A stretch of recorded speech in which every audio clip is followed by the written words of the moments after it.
श्री महाप्रज्ञ गुरवे नमः। जिसके सांसों में रहता है शाश्वत शांति का स्पंदन, उस महाप्रज्ञ को वंदन, उस महाप्रज्ञ को वंदन। सत्य अहिंसा अनेकांत को अर्पित जिसका तन मन, उस महाप्रज्ञ को वंदन, उस महाप्रज्ञ को वंदन। जिसके सांसों में रहता है शाश्वत शांति का स्पंदन, उस महाप्रज्ञ को वंदन, उस महाप्रज्ञ को वंदन।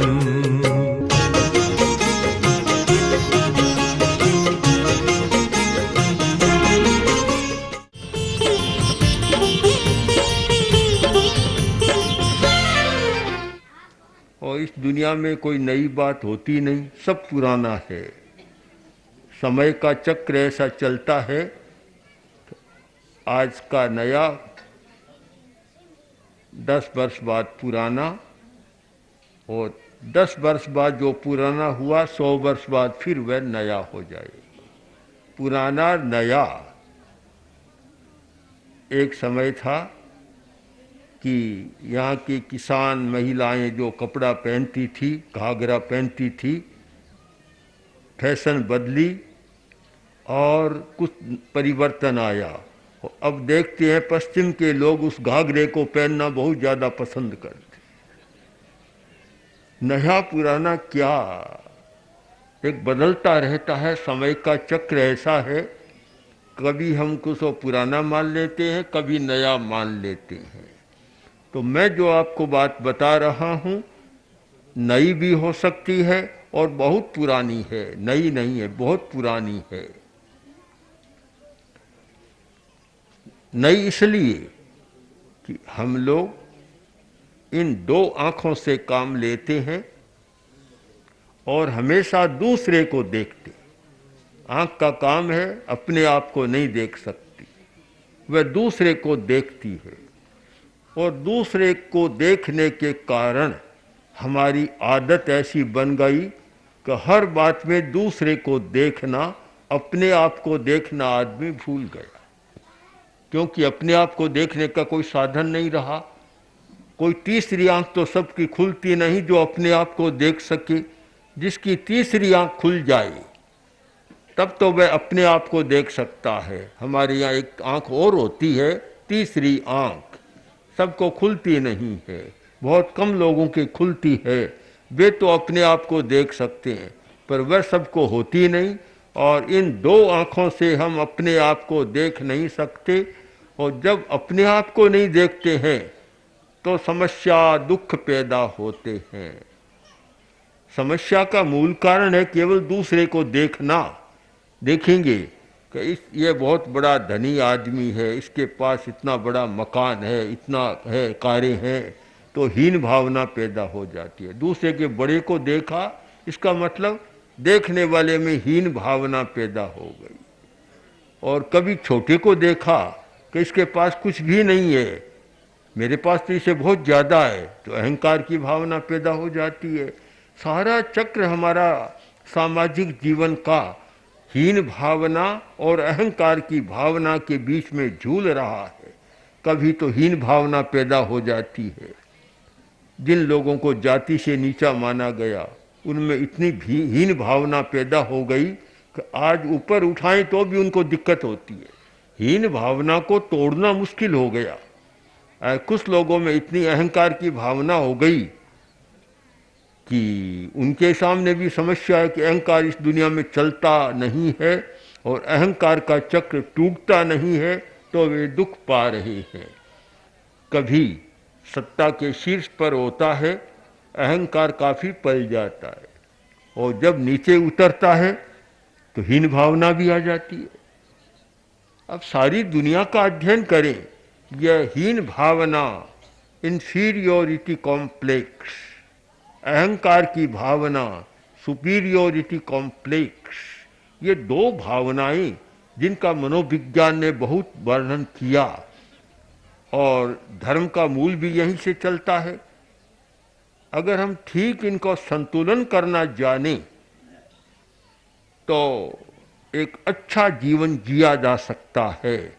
संतुलन का सूत्र है महावीर की वाणी में, आय तुले पयासु, सबको अपने आप के समान समझो, अपने समान, अपने जैसा, जैसा मैं हूँ वैसा ही दूसरा है। और यहाँ तक कि जैसा मैं हूँ, एक चींटी भी में भी वैसी ही आत्मा है और हाथी में भी वैसी ही आत्मा है। समानता की आंख, ये तीसरी आंख है। जब यह समानता की आंख खुलती है तो आदमी सच्चाई को देख सकता है। अन्यथा कभी कभी छोटे छोटों में भी अहंकार आ जाता है। कहा जाता है दो चींटियां जा रही थी, दो चींटियां साथ में थी, सामने से हाथी आ रहा था। एक चींटी बोली कि देखो हाथी आ रहा है, दूसरी ने कहा मैंने देख लिया। वह फिर बोली कि आज मन में आता है कि हाथी से हम लड़ाई करें, हाथी से लड़े। दूसरी चींटी अहंकार की भाषा में बोली कि बोली बात करती हो, वह अकेला और हम दो हैं, हमारे साथ वह कैसे कर पाएगा लड़ाई। अहंकार की भावना आ जाती है। सारा जीवन का चक्र ऐसा चल रहा है। हम इसे समझने का प्रयत्न करें, अपने आप को समझने का प्रयत्न करें, अपने आप को देखने का प्रयत्न करें कि मैं कौन हूँ। जब आदमी अपने आप को देखने का प्रयत्न करता है और आत्मा के निकट जाता है, ये दोनों आंखें काम करना बंद कर देती है। इनसे तो बस काम चलाना ही बाकी रहता है और इनका कोई ज़्यादा उपयोग नहीं होता। वास्तव में उपयोग होता है समता की आंख का। उससे आदमी अपने को भी देखता है, दूसरे को भी देखता है। और जब दूसरे को देखता है तो ऐसा लगता है कि ये तो वैसा ही है जैसा मैं हूँ, ये वैसे है जैसा मैं हूँ, और जैसा मैं हूँ वैसे ही ये है। एक आत्मतुला, एक तराजू बन जाता है तोलने के लिए। एक पल्ले पर स्वयं को रख दे, एक दूसरे को रख दे, दोनों पल्ले बराबर। इसकी बहुत जरूरत है।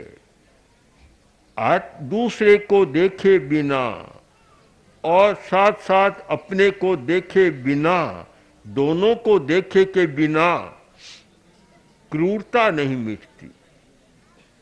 जब आदमी अपने आप को नहीं देखता, क्रूरता पनपती है। आत्मतुला के बिना क्रूरता पनपती है। और मैं तो मानता हूं आज की समस्या यह क्रूरता की समस्या है। हम दो शब्दों पर विचार करें, एक आवेश और एक क्रूरता। एक कोई थोड़ा सा अप्रिय शब्द कहा, इतने में तो गुस्सा ग्राफ ऊपर चढ़ जाता है।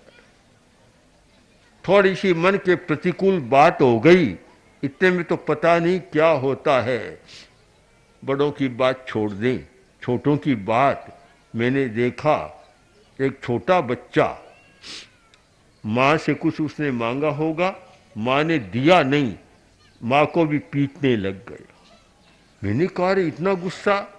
माँ बोली कि अब तो ये थोड़ा बड़ा हो गया तो जन्मता ही गुस्सा लेकर ही जन्मा है। आवेश बहुत प्रबल होता है आदमी में, और जहाँ मैं सोचूं, मैं चाहूं वह काम न हो, वहाँ तो आवेश फिर बहुत प्रबल हो जाता है। हर आदमी सोचता है कि मैं चाहूं वैसे हो, मैं चलूं वैसे चले, मैं बोलूं वैसे बोले, मैं चाहूं वैसे करें। ये झगड़ा परिवारों में यही तो होता है कि बड़े होते हैं, सास ससुर आदि आदि, और एक छोटी पीढ़ी होती है। झगड़ा ज़्यादा किस बात का होता है? हिंसा किस बात को लेकर होती है कि मैं चाहूं वैसा नहीं हो रहा है। बस ऐसा क्यों सोचो तुम चाहो वैसा ही? तुम ये सोचो कि उचित है या नहीं है। तुम चाहो वैसा ही हो, ये कोई जरूरी नहीं है, पर एक ऐसी धारणा बन जाती है। कारण कि तीसरी आंख खुली नहीं है, समता की आंख खुली नहीं है। अहिंसा का अर्थ है समता की आंख का उद्घाटन, जिसे आज पश्चिमी जगत में बहुत चर्चा कर रहे हैं। थर्ड आई, तीसरा नेत्र, तृतीय नेत्र की चर्चा। ये तृतीय नेत्र और है क्या? समता की आंख तीसरा नेत्र है, अहिंसा की आंख हमारा तीसरा नेत्र है। फिर हम सबको समान देखने लग जाते हैं। इन आँखों से समानता की अनुभूति नहीं होती। इन आँखों से तो किसी को तो प्रियता की दृष्टि से देखते हैं और किसी को द्वेष की दृष्टि से देखते हैं। दोनों बराबर चल रहे हैं, प्रियता राग, अप्रियता द्वेष। राग और द्वेष, एक व्यक्ति आया वो देखते ही राजी हो जाता है, और एक आया सामने आते ही भ्रिकुटी तन जाती है, क्योंकि राग द्वेष चल रहा है।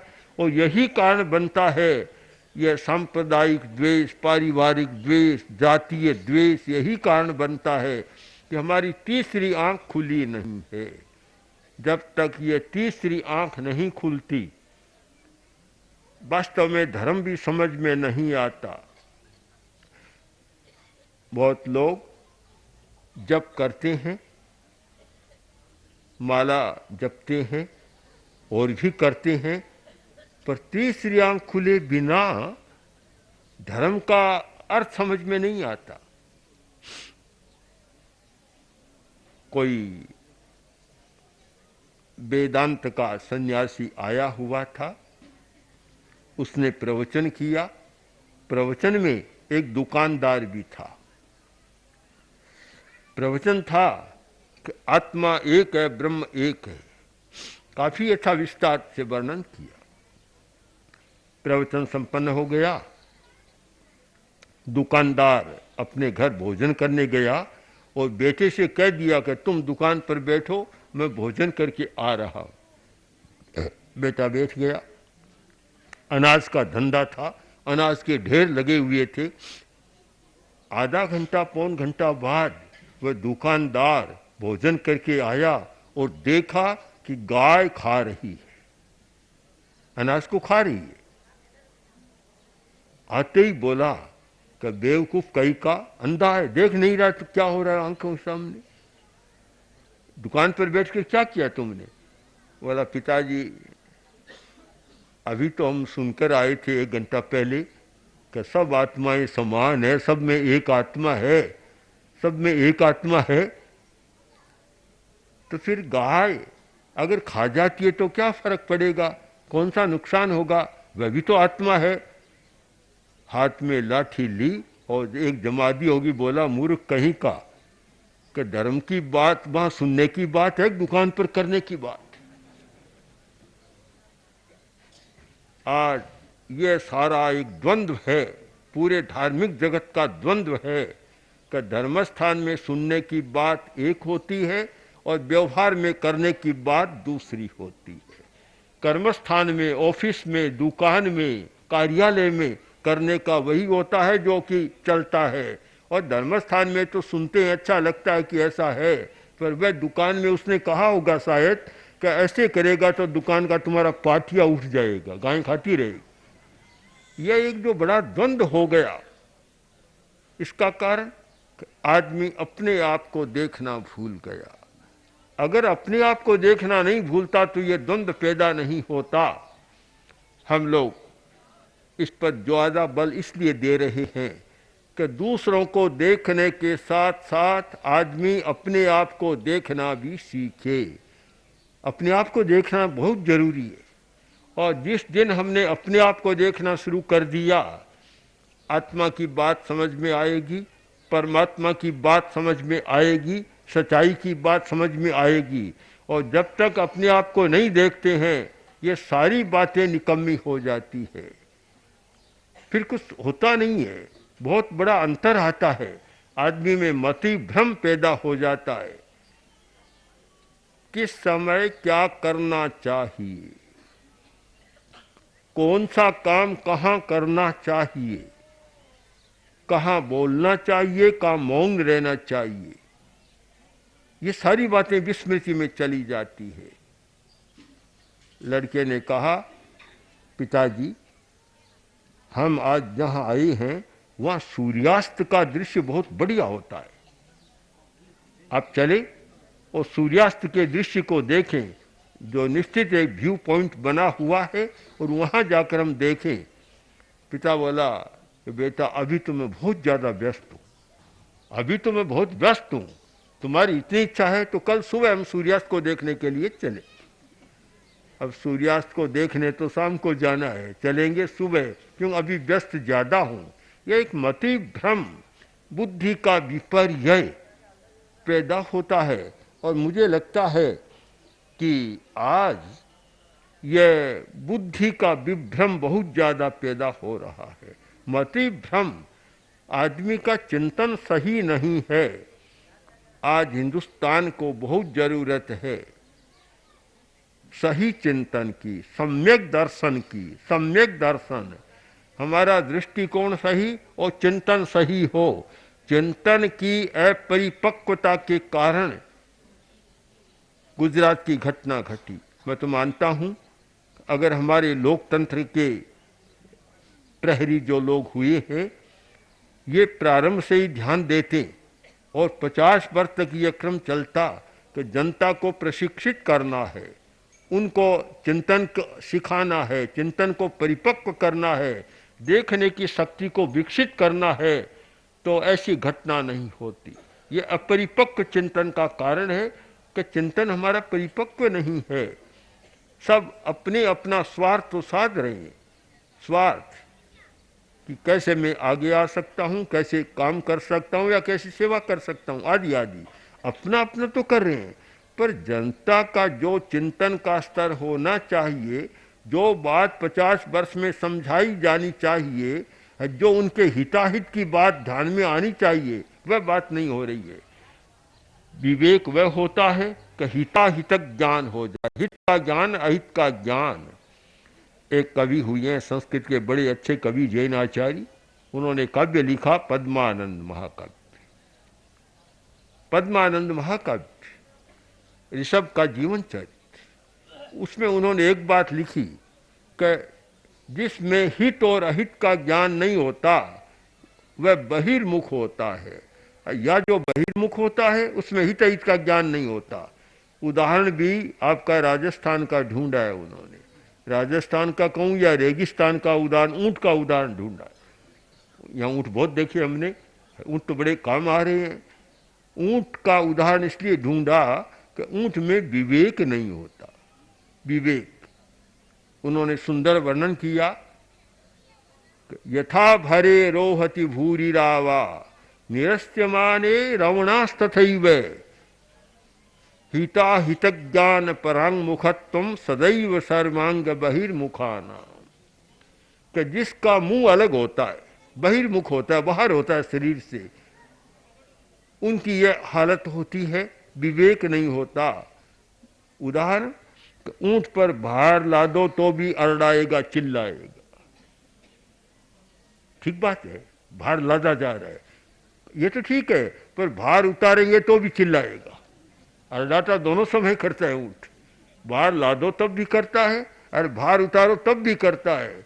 अरे भैया, भार ला दे तब तुम चिल्लाओ, अरडाटा करो तब तो समझ में आने वाली बात है।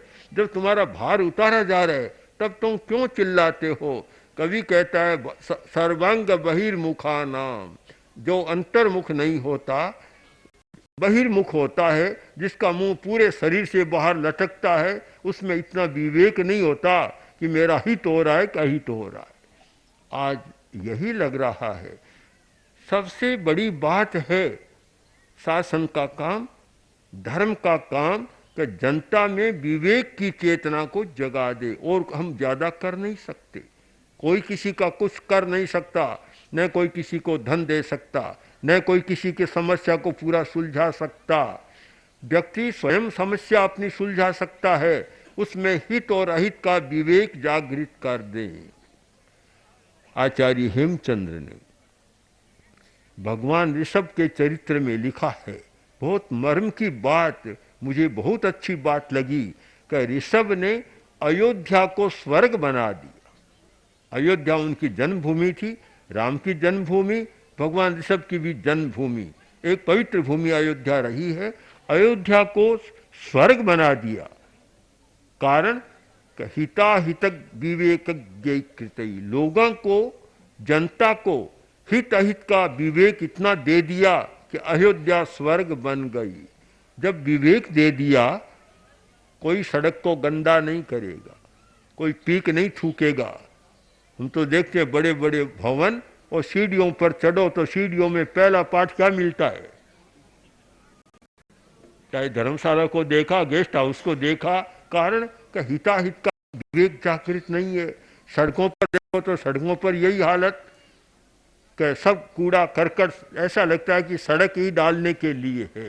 गलियों को देखो, किसी को देखो, कारण का हिताहित का विवेक जागृत नहीं किया।